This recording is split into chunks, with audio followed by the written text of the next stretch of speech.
everyone. One of the exercises that we'll often prescribe our patients with low back pain is called cat-cow. It's very popular in yoga as well. The main proponent of this movement is getting on all fours in a quadruped position and focusing on the movement of the low back, creating both flexion and extension, which is then rounding or straightening. So the first position, which I believe is cow, you want to try and think about letting your abs relax as much as possible, squeezing those low back muscles, letting the tailbone point up toward the sky, alternating by trying to round out in that low back as much as possible, tucking your tailbone down between your legs, and trying to feel stretch on these muscles here while contracting the abs. Holding each of these positions for about 1 to 2 seconds, feeling a nice squeeze, and then rocking back and forth to get good and proper motion through the low back and the lumbar joints themselves, which helps a lot of our patients, but always working through pain-free range of motion and improving as you get better and better.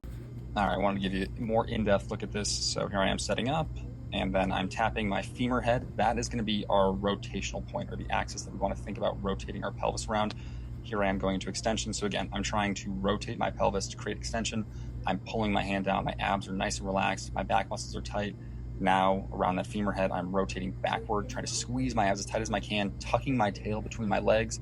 Abs are as tight as they can. Now my low back is being stretched. And again, we're gonna rock back and forth in these positions.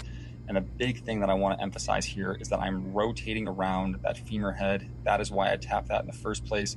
That is what's going to create this motion here. Even though we are activating the core right now, for example, and activating the low back extensors right now, but the big thing is we are rotating around that joint. So here I am going to stand up, show it to the camera, I guess, tap in that same spot. So you can do this motion while you're standing. Obviously, on all fours can work as well, and kind of how I prescribe it. But again, look, I'm doing the exact same motion here. I'm rotating around that joint.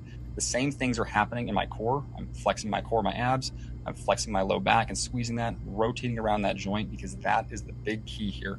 I think I'm going to show it one more time. And as I get down there, I want to try and emphasize that in this extension part, this is where a lot of patients struggle or have issues with. And going back, obviously, rotating again, and here we go in extension. And I'm hoping that, I'm going to point to the lowest lumbar, because a lot of people need the most motion right there, at the very bottom.